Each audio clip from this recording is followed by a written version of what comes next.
चलेको सरकार बनाउन चाहन्छौँ, दिल्लीको आशा चाहिँ स्थिर सरकार चाहन्छौँ, सुशासनमा लिएर जान चाहन्छौँ भने के सुधार गर्ने हो, सम्पूर्ण सुधार गर्ने सन्दर्भमा गम्भीर छलफल गरौँ।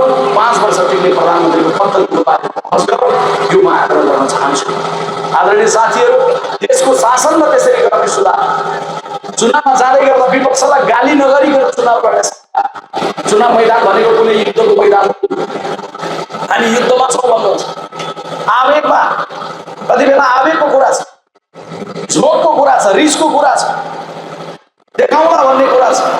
अनि कति बेला दिँदै गर्दाखेरि होइन पहिला फलाना फलानालाई हेरियो, यसपटक चाहिँ अर्कोलाई हेर्ने कुरा हो। 4 दिन 2 दिनदेखि लगातार लौकाको तरकारी खाइयो, कति लौकाको तरकारी खानु भनेर खिरपार खायो जस्तो कुरा हो, एक बिहानको स्वाद फेरे जस्तो कुरा हो।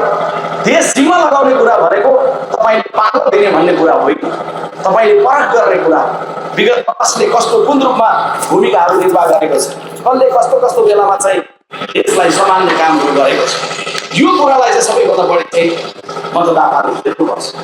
राष्ट्रपतिबाट सम्मान र पुरस्कार हुँदा हरेक वर्ष सोध्नुहुन्छ नि तपाईँ राष्ट्रपतिबाट पदक घोषणा गरे भने, अब पदक पाउँदै गर्दाखेरि पनि पाउन्न, 3 शिफ्टमा काम गरेर भनेको समयमा पुल पुरा गर्ने, भनेको समयमा बाटो बनाइसक्ने, निर्माण व्यवसायी फलानुले यो पदक पाउनु गरे भनेर हरेक वर्ष 10 जना चाहिँ टक निर्माण व्यवसायीलाई सम्मान गरौँ।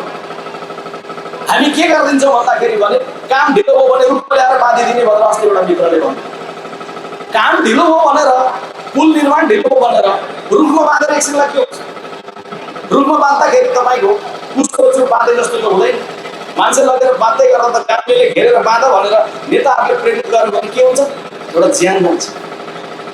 गल्ती गरे, कमजोरी गऱ्यो भने जेलको सजाय हुन सक्ने पद्धति सोचौँ न।